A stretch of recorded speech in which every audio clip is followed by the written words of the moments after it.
Throughout history, pagan kingdoms shared something in common. Different names, different gods, different languages. Yet the pattern remained. They believed power could be purchased. Favor could be purchased. Protection could be purchased. Through sacrifice, through blood. This is why the Most High repeatedly warned Israel, do not learn their ways. Do not walk in their customs. Do not serve their gods. Do not become like the nations around you. Because the nations believed life could be exchanged for power. That blood could buy blessings. That sacrifice could purchase prosperity. That human suffering could strengthen a kingdom. Scripture records these practices among the nations: Egypt, Canaan, Babylon. The kingdoms changed, but the spirit remained. Which brings us to a question. If Revelation calls the final system Mystery Babylon, spiritual Sodom, spiritual Egypt, why would anyone expect it to operate differently than the kingdoms that came before it?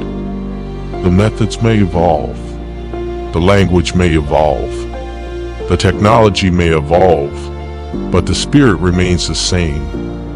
A system that profits from suffering, a system that grows stronger through exploitation, a system that consumes lives in order to preserve itself. This is why Revelation does not merely identify Babylon, it commands separation from Babylon. Come out of her, my people, because the danger is not merely being ruled by Babylon. The danger is becoming dependent upon Babylon, becoming comfortable in Babylon, benefiting from what heaven condemns. Isaiah gives the same warning. Enter into your chambers. Hide yourself for a little moment. In other words, separate. Prepare. Endure. Remain set apart. And for those of us whose blood has been used to derive power, it literally means hide.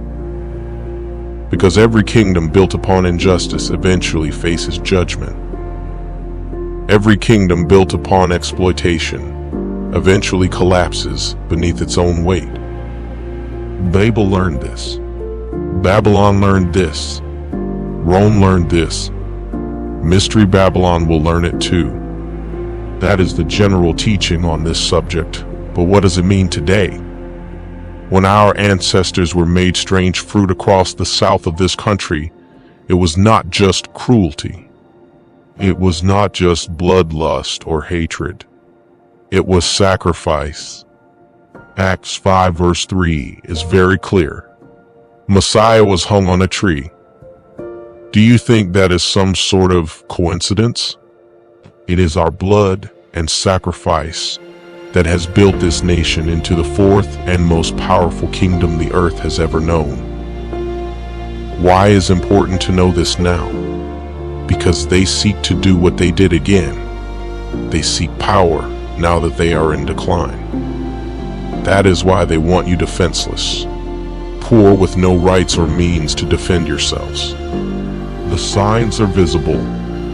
The pattern is ancient.